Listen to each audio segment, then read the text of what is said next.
Welcome to Detective Diaries, brought to you by Private Detectives Answers Investigation.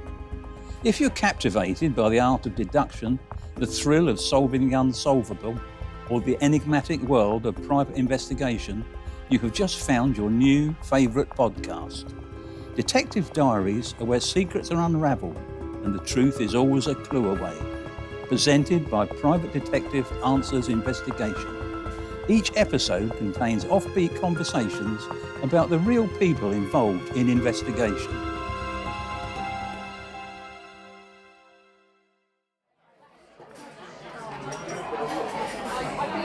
Welcome back to Detective Diaries. Fingerprint identification has been around for more than 100 years. Today, I'm with Tova Copeman, who manages the fingerprint operation of UK Fingerprint. Tova, for those listening, tell us about you and about UK Fingerprint.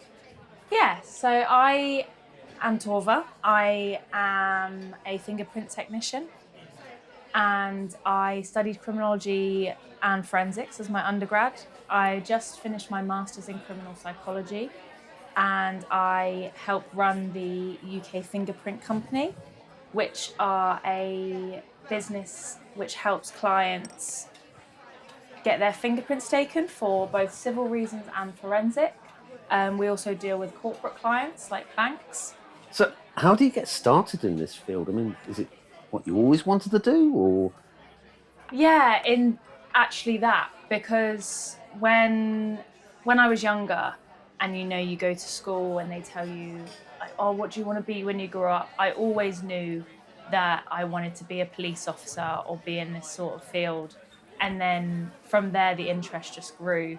And when I did biology in my A-levels, the science side became more of an interest for me. And then obviously I went to uni, did forensic science. And from then on, I knew that was something that I enjoyed and I loved being in a lab coat. So hang on, go back to school. So when you did that careers advisor, you said, I want to be a policewoman at 14 years old or 15 years old or whatever. What was their reaction? Oh, not another one.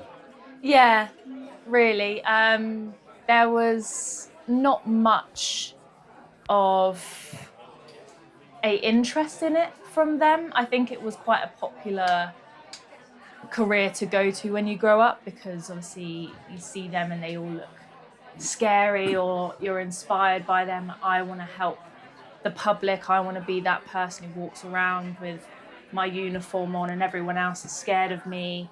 But I think it was, for me, it was because a lot of my family have gone through the police route and there's a lot of history there with the MOD and my uncle was a chief superintendent. So it's always been sort of drilled into me ever since I was born of that interest. Yeah, but you're not a police officer, so what happened? Was there some epiphany when you're studying biology in your A-level class? Yeah, I mean, I always was very good at science when I was younger, and I decided to take that opportunity and use it because fitness wasn't exactly my strongest suit when I was younger.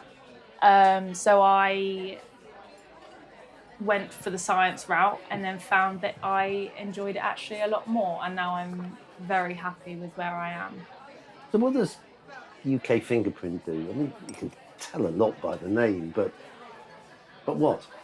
Yeah, so UK Fingerprint, we take fingerprints for clients, specifically for more civil reasons. So that can be for applications for visas, police criminal record certificates, anything like that. And that essentially means that when you have lived elsewhere in the world for a certain amount of time, you will need to get your criminal record certificate when applying for jobs or getting a visa, anything like that to show that you didn't have a criminal record when you were in that country.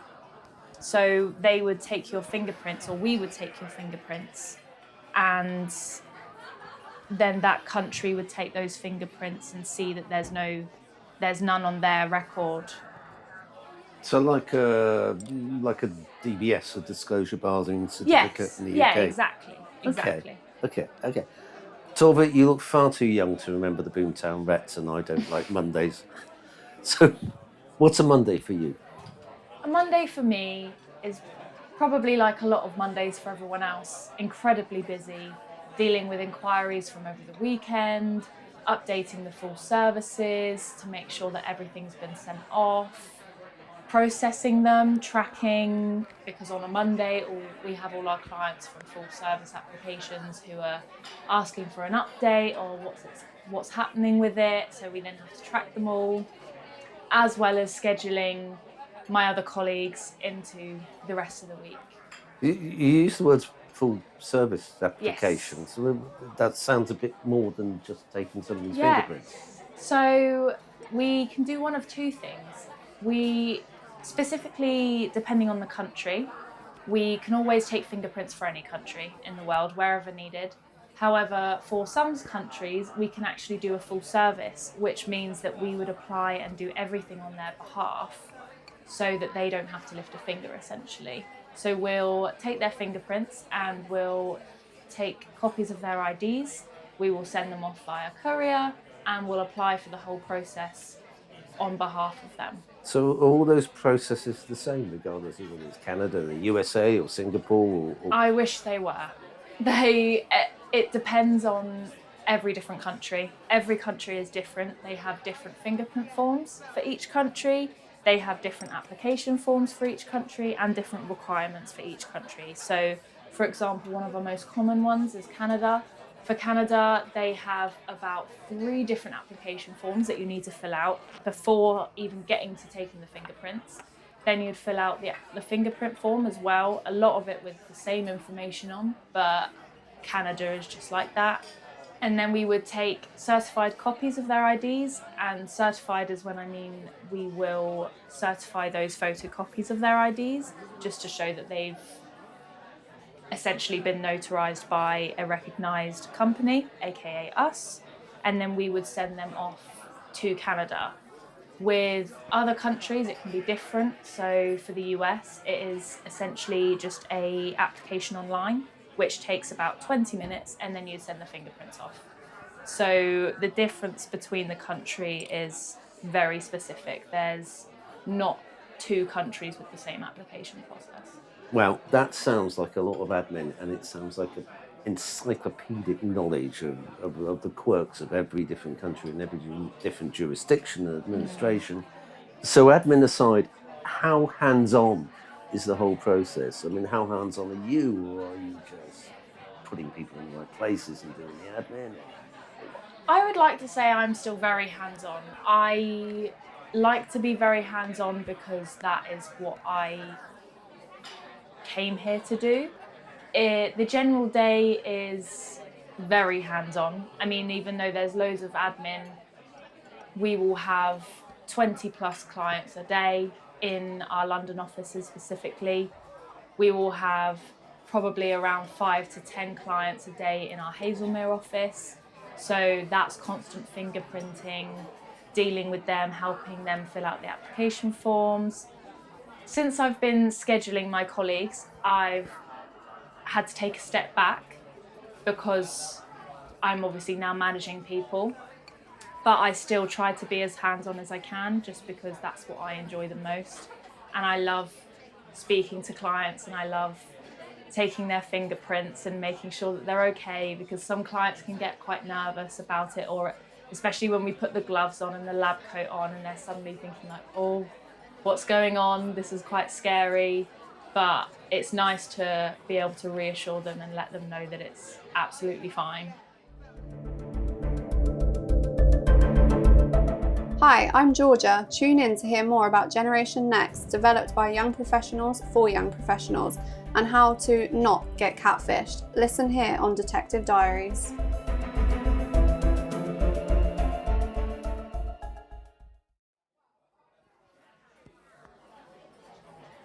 Okay, so I want to be a fingerprint technician. I mean, basically, you sold me on the basis of gloves and a lab coat.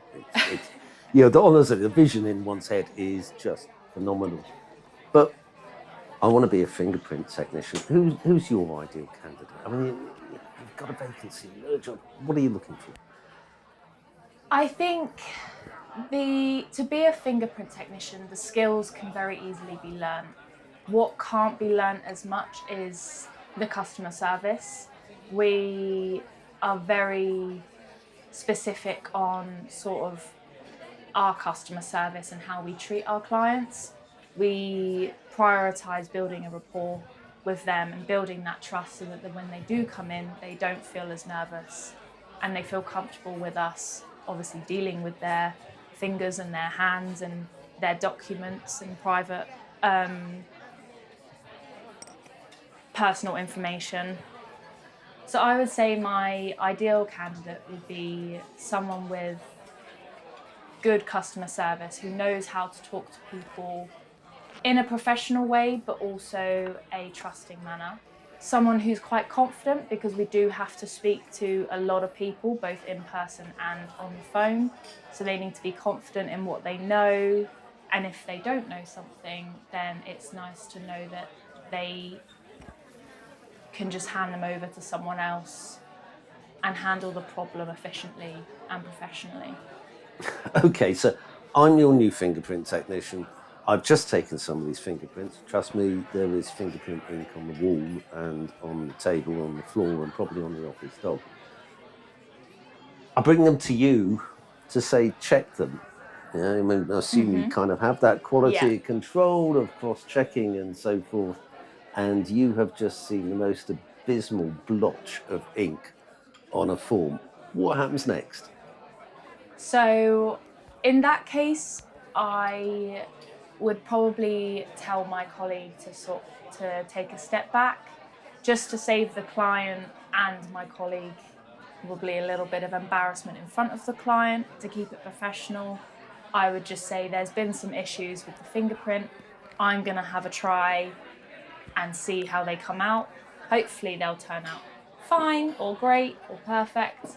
And then once the client has left, I would then speak to the colleague and get them to practice. So what would happen if you sent, or UK Fingerprint sent, a set of fingerprints that were just not good enough off to something like the FBI or the South African Police Service or wherever they ended up with? What would happen? I mean, essentially they would just get rejected and then we would have to redo the process.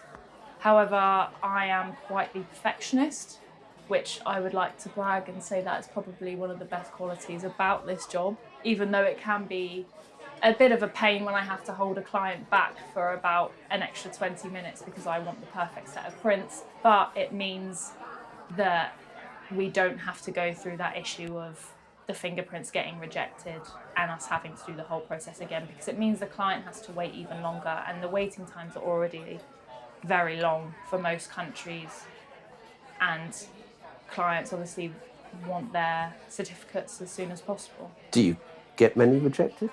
No, I think in my time I've only ever seen one application rejected, and that was purely because of the client's age. Because when you get older, depending on what you've done as a career in your life, so for example, this client was a nurse for a long time, and so dealing with all the chemicals and washing their hands constantly and thoroughly, it sort of damaged her fingerprints, so that there's a lot of scarring and the ridges and the whorls aren't as defined as they should be, which meant that they couldn't actually read the fingerprints in the record. So it meant that we tried 3 times and all 3 times they were rejected because they weren't defined enough. But because it wasn't down to us or the client, it was due to unforeseen circumstances, it just means that we had to get a letter of rejection from the US, which was absolutely fine. We basically just said that due to her career and her age, the fingerprints just aren't there anymore, unfortunately. And so they would then get a letter of rejection, which meant that that's kind of another version of a certificate, but it's more just to say it lets them off when going for employment or visas or anything, because it says that due to unexplained circumstances, we couldn't get a police clearance certificate. Yeah, it's good that there's a system there to cope with that. You've mentioned 20 plus people a day in different offices. Sounds like an awful lot.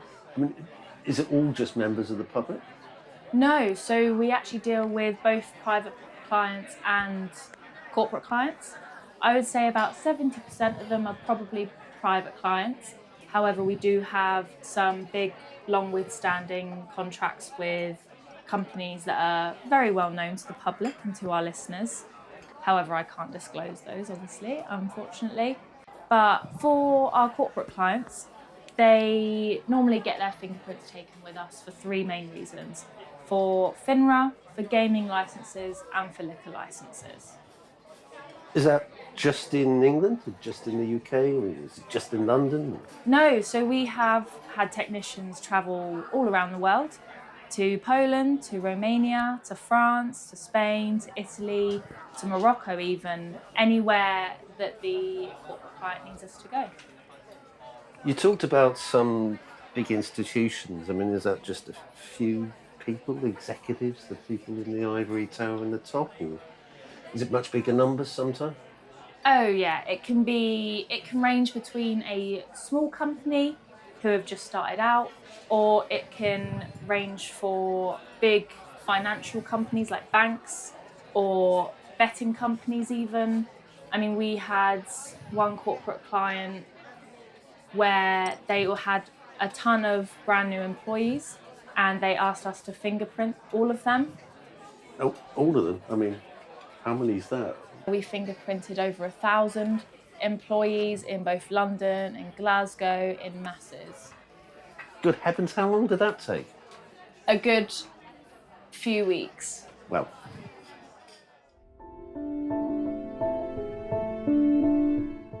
Get involved. Detective Diaries is interactive, which involves you, the listener. Do you have a case you'd like discussed? A burning question about investigative life? Send an email to podcast@private-detectives.co.uk or reach out via social media. You may hear your story featured in an upcoming episode. Don't forget to leave your contact details.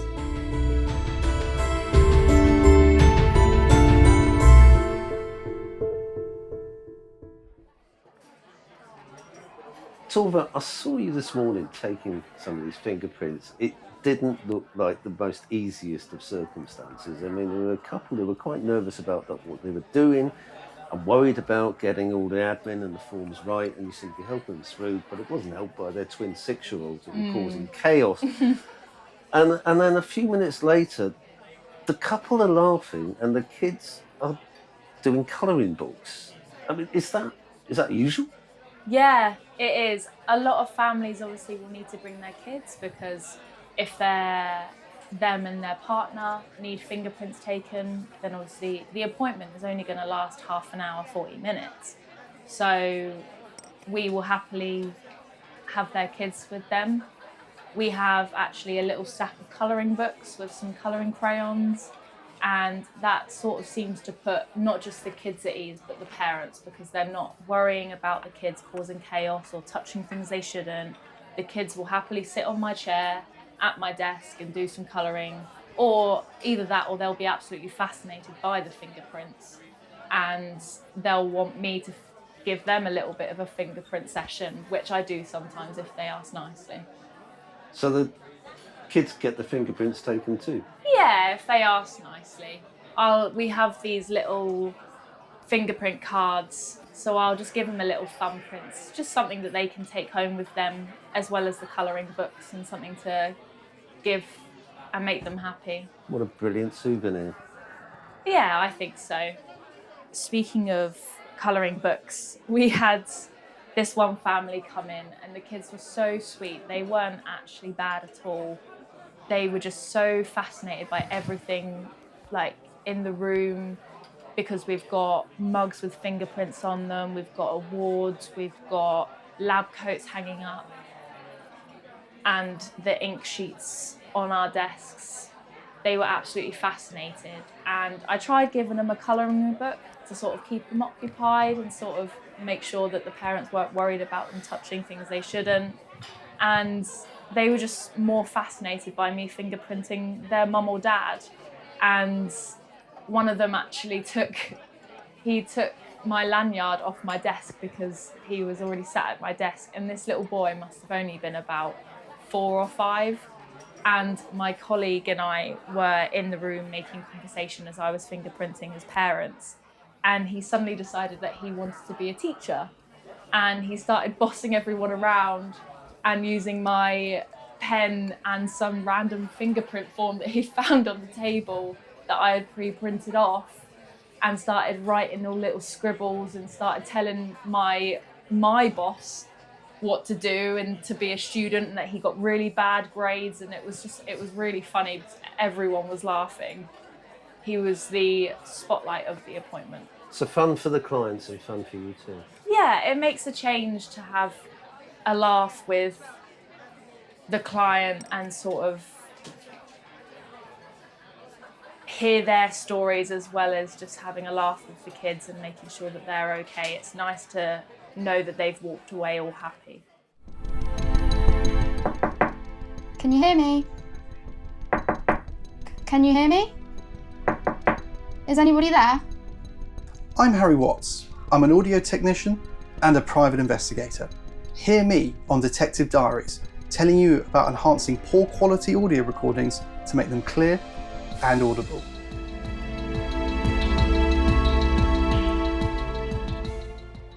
Tova, there's a little thing for my curiosity, but with you and your colleagues, I've heard some quite different accents, which is quite normal in life, but is there anybody who's actually English you work with? Yeah, so obviously I'm Norwegian. We've got Adina, who's Romanian, Ivana, who's Slovakian, and Harry and Jess, they're English. So we do have some English, but even Etienne, she grew up in Singapore. That sounds like a wide diversity and a lot of different experiences. Does that help, given that you're dealing with applications and applicants from a lot of different countries? Yeah, actually it does, because in some sort of way or another, most likely there will be one of us who can relate to a client, because we've had multiple experiences in other countries. So it's nice to have that. It helps build that rapport with our clients when there's someone here who's either been to that country or knows what they're talking about and understands them. So as an example, we actually work for one of the biggest gambling companies in the world, whose main office is in Bucharest in Romania. It's only natural that obviously when we travel to Bucharest to fingerprint their employees at masses, that Adina should be there, as she is native to that country, and it puts people at their ease because she can speak their native language. Tova, that's a fascinating insight. How can we get in touch with you? So if you'd like to get in touch, you can visit our website at ukfingerprint.co.uk, and that's without an S on the end. Or you can even ring us on 020 7158 0332. So what's the rest of the week hold for you? Updating clients, fingerprinting clients, and scheduling my lovely colleagues. Fantastic. Tova, thank you for talking as ever. Will you come back soon? Of course, anytime. You have a good week and enjoy Thank printing, you. people. I shall.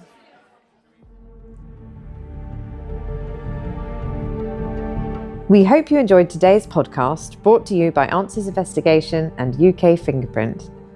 If you've enjoyed our conversation and want to learn more about the fascinating world of investigations, be sure to check out Private Detectives Answers Investigation. Their experienced team offers a wide range of discreet and professional services, helping you find the answers you need with integrity and expertise. If you're interested in fingerprint analysis or require specialist fingerprint services, don't miss UK Fingerprint. As one of the leading fingerprint companies in the UK, they provide everything from identification to background checks, working with individuals, businesses, financial institutions, and gambling companies. To find out more, visit www.private-detectives.co.uk, that's a minus sign, and www.ukfingerprint.co.uk. These are your go-to resources for investigative solutions and fingerprint expertise. You can call their office on 020 7158 0332. Thanks once again for tuning in. Until next time, Stay curious and keep seeking the truth.